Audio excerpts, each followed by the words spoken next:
Ibu. Assalamualaikum warahmatullahi wabarakatuh. Waalaikumsalam warahmatullahi wabarakatuh. Saya ingin memperkenalkan diri kita. Tadi sudah disampaikan di sini. Nama saya Maria Tanjung dan Alhamdulillah. Asal saya dari Blitar, Jawa Timur. Saya mahasiswa UNJ semester 3 prodi komunikasi bahasa. Dan di sini saya ingin sedikit menyampaikan materi yang mungkin notabene memang sudah, tapi insya Allah sangat bermanfaat. Alhamdulillah ya rabbil alamin, wassalatu wassalamu ala asyrofil anbiya'i wal mursalin wa ala alihi wa sahbihi ajmain, amma ba'du. Segala puji bagi Allah yang telah mempertemukan kita di majelis ilmu yang insyaallah kami dengar ini. Salawat dan salam semoga selalu tercurah kepada junjungan Nabi Muhammad Sallallahu Alaihi Wasallam, kepada keluarga, kepada sahabat dan semua pengikutnya hingga akhir zaman. Ibu-ibu yang dirahmati Allah, tema kita kali ini menurut saya luar biasa, karena ketika saya mencari tema yang pas untuk kajian pada malam hari ini, saya temukan tema yang bikin saya kaget-kaget. Ya. Menjadi wanita seperti Aisyah radhiyallahu anha, seorang wanita yang bukan hanya istri Nabi Muhammad, tapi juga sebagai guru besar umat Islam, wanita yang cerdas, wanita yang lembut, wanita yang beradab, wanita yang penuh dengan takwa. Nah, kenapa penting bagi kita untuk belajar dari seorang Aisyah radhiyallahu anha? Karena di zaman sekarang ini banyak perempuan yang merasa hilang arah, merasa minder, ataupun justru sulit menemukan jati diri. Padahal Islam telah memberi kita teladan melalui sosok yang sangat luar biasa, yaitu melalui Aisyah radhiyallahu anha. Nah, sedikit perkenalan dari Aisyah radhiyallahu anha. Aisyah radhiyallahu anha adalah putri dari Abu Bakar As-Siddiq, orang yang paling mulia setelah para nabi. Beliau tumbuh dalam keluarga yang penuh iman, dan sejak kecil Aisyah sudah melihat ayahnya dan Rasulullah SAW berjuang menegakkan Islam. Aisyah itu memiliki karakter unik. Beliau itu cerdasnya luar biasa. Beliau punya keinginan yang kuat, peka terhadap kebaikan, berani karena benar, sangat lembut dalam akhlaknya, tapi juga kuat sebagai wanita. Nah, kata para ulama sendiri, hampir seperempat umat Islam melewati Aisyah. Bayangkan ibu, betapa luasnya ilmu beliau sampai para sahabat saja bertanya kepada Aisyah ketika mereka bingung. Nah, Aisyah itu kecerdasannya luar biasa. Bukan hanya cantik fisiknya, tapi lebih cantik akal dan ilmunya.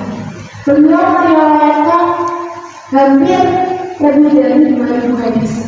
2000 hadis itu banyak atau sedikit? Banyak sekali. Beliau paham Al-Quran, paham hadis, paham sejarah, paham fikih, bahkan pelajaran kedokteran dasar saja beliau juga paham pada saat itu. Kalau kita kaitkan dengan zaman sekarang dulu, muslimah itu harusnya punya daya pikir, harus belajar, tidak harus menjadi profesor, tapi jadilah wanita yang mengerti agama, yang cerdas mengatur rumah tangga, yang paham perasaan orang, yang mulai menghadapi masalah. Wanita yang kuat itu bukan wanita yang baik. Wanita kuat adalah wanita yang ilmu dan bertakwa. Nah, Aisyah itu dikenal dengan ibadahnya yang halus, ibadahnya yang tenang, dan ibadahnya yang mendalam. Beliau selalu sholat malam bersama Rasulullah. Beliau memanjangkan sujudnya Beliau banyak membaca zikir dan doa. Aisyah itu sangat menghayati ibadahnya. Nabi pernah berkata, "Wahai Aisyah, jangan engkau tinggalkan sholat malam walaupun hanya 2 rakaat." Dari sini kita bisa belajar itu. Setiap kali hidup ini terasa berat, banyak ujiannya, ingat Aisyah itu kuat bukan karena fisiknya, tapi karena hatinya dengan Allah. Insya Allah kalau hari ini dekat dengan Allah, apapun masalahnya menjadi ringan. Nah, banyak orang yang salah paham Aisyah itu cerdas, tapi bukan berarti keras. Beliau sangat tenang dalam diri mengerti. Beliau tidak suka membesar-besarkan masalah, dan ketika ada masalah beliau sangat mudah memaafkan. Beliau sangat santun kepada hatinya. Beliau sangat hormat kepada suaminya, yaitu Nabi Muhammad SAW, dan juga selalu menjaga lisannya. Kadang lisan ini menjadi misal itu. Kadang kita nggak bermaksud buat menyinggung, tapi ternyata tersinggung. Kita nggak bermaksud menyakiti, tapi ternyata karena tersakiti. Nah, ini sangat bahaya. Dan perlu kita was-was berhati-hati. Ada kisah ketika Aisyah marah. Nabi hanya tersenyum dan berkata, "Aisyah, aku tahu kalau engkau sedang marah. Bila engkau marah, engkau berkata, demi Roh Ibrahim. Dan jika engkau senang, engkau berkata, demi Roh Muhammad." Dari sini kita bisa melihat ini. Nabi Muhammad SAW sangat menghormatinya. Dan Aisyah pun sangat lembut dalam perasaannya. Akhlak istri itu penting, suara yang lembut, lisan yang dijaga, dan bukan yang mudah memaki atau membentak-bentak. Karena Nabi paling mencintai Aisyah bukan karena wajahnya, tapi karena akhlaknya. Di sini saya akan bercerita sedikit tentang kesabaran Aisyah yang sangat luar biasa ketika beliau ditimpa ujian berat. Dalam peristiwa ini, ketika Aisyah difitnah selingkuh, fitnah yang menyakitkan, membuat beliau menangis berhari-hari. Pada tahun ke-5 Hijriah, Rasulullah memimpin pasukan muslim untuk menghadapi Bani Mustalik. Salah satu istri beliau ikut serta dalam ekspedisi ini secara bergiliran.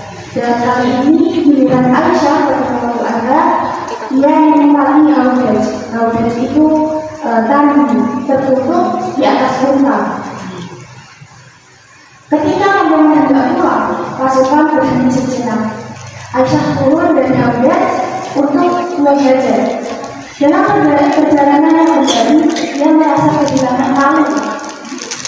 Dan Aisyah pergi untuk mencari kalungnya.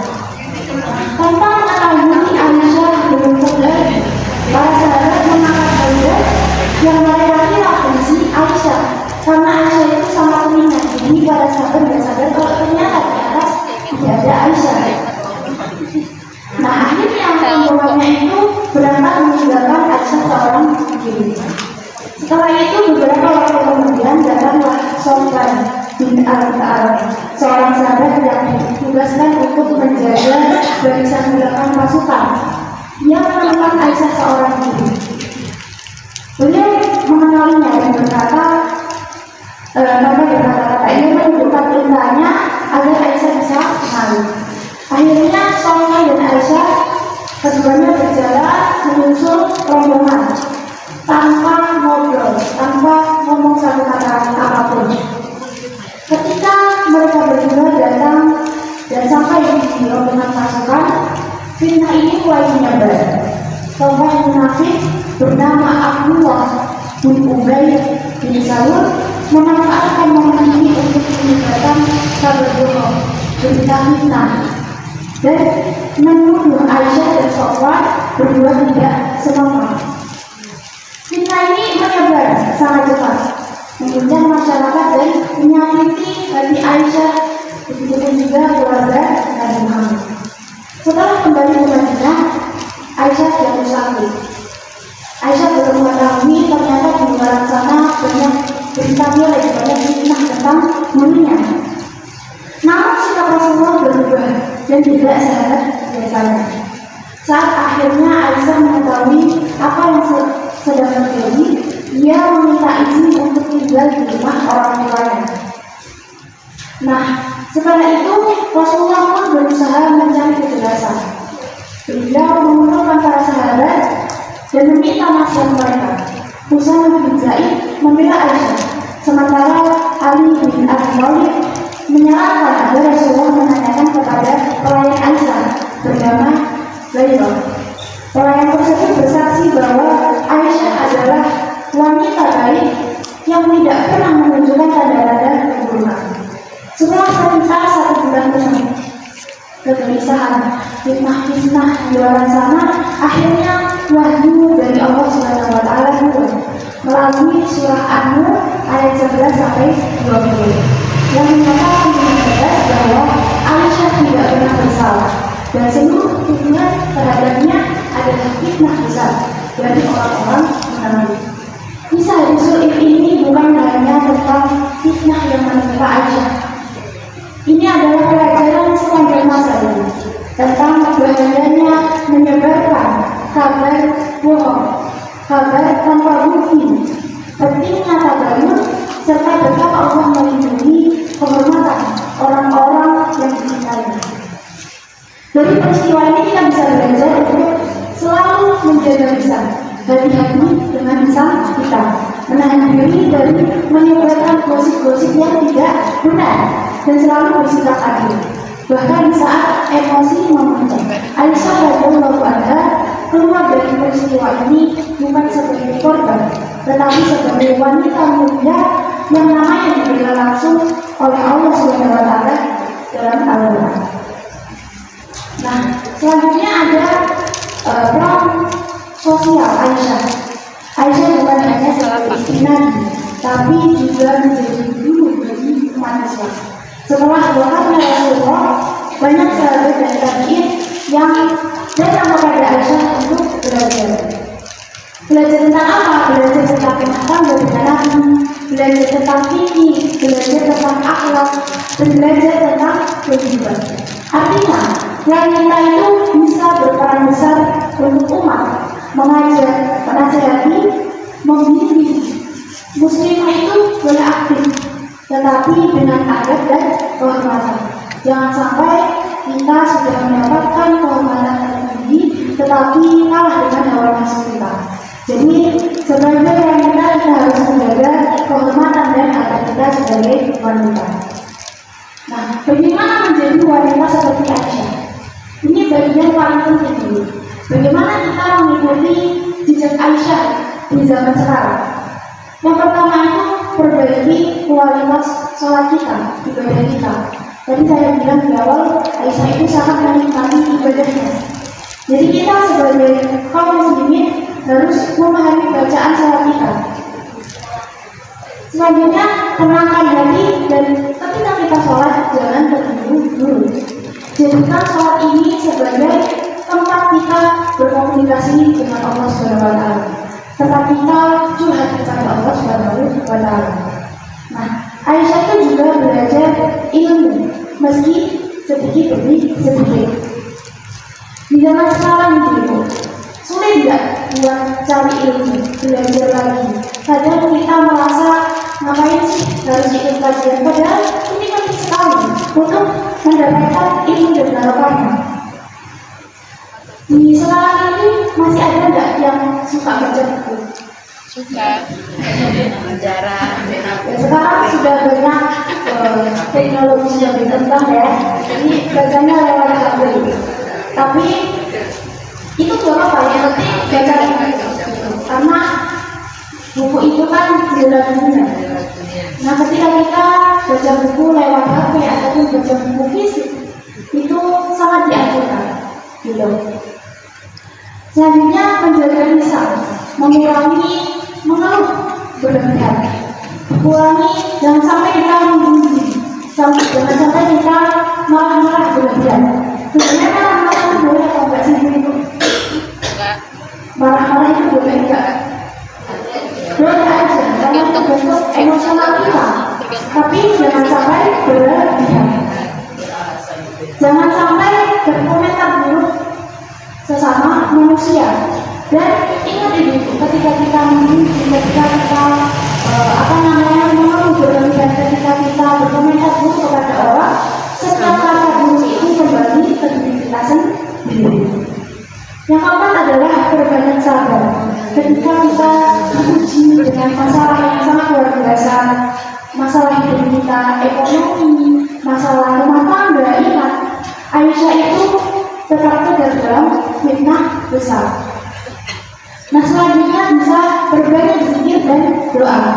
Aisyah selalu meminta perlindungan kepada Allah Subhanahu wa Ta'ala.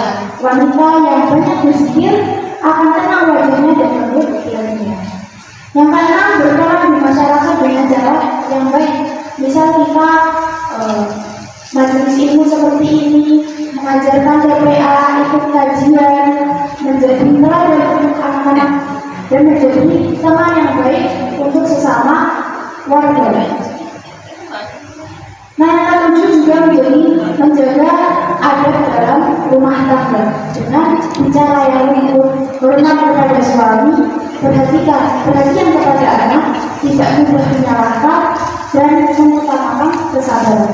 Nah, kenapa kita harus melayani Aisyah? Karena Aisyah radhiyallahu anha itu mencerminkan 4 kecantikan sempurna. Yang pertama itu cantik akalnya, cerdas dan bijaksana. Yang kedua, cantik hatinya, lembut dan sabar. Dan yang ketiga, cantik ibadahnya. Beliau dekat kepada Allah. Dan yang keempat, cantik akhlaknya, santun dan terhormat.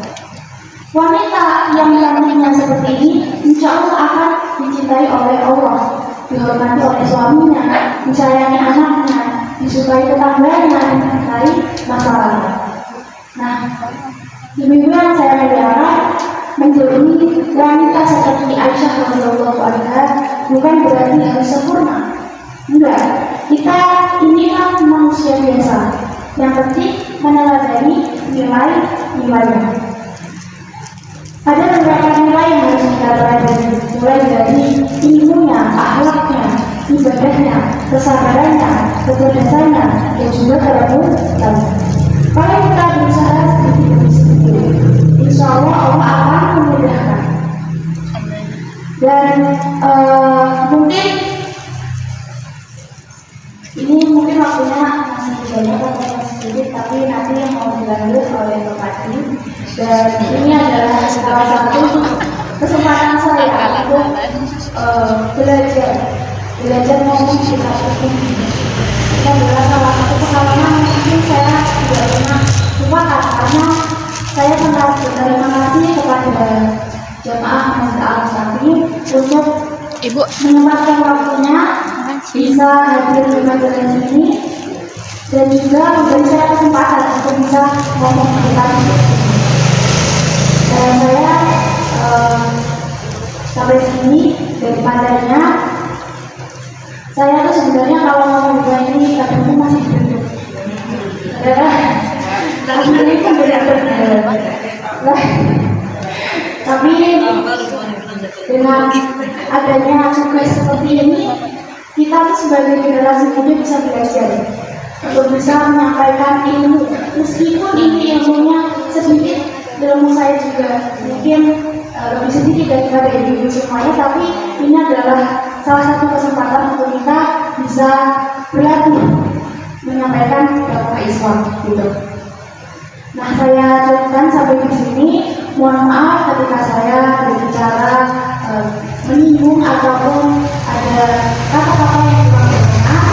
Saya cukupkan. Wassalamualaikum warahmatullahi wabarakatuh.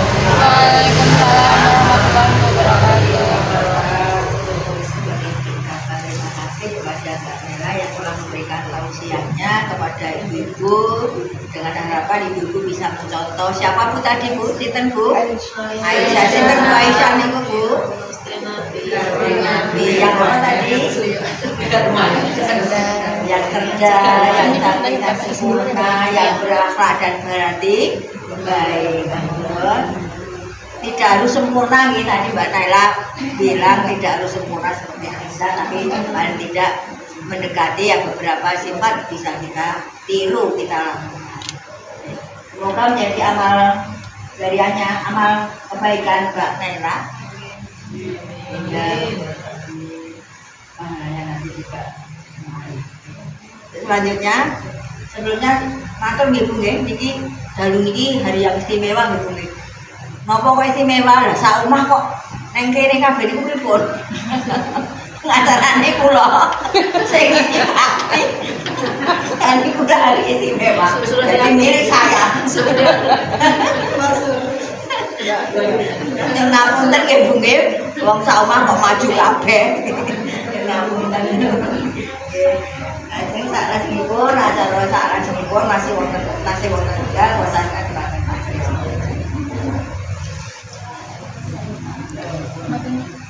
Assalamualaikum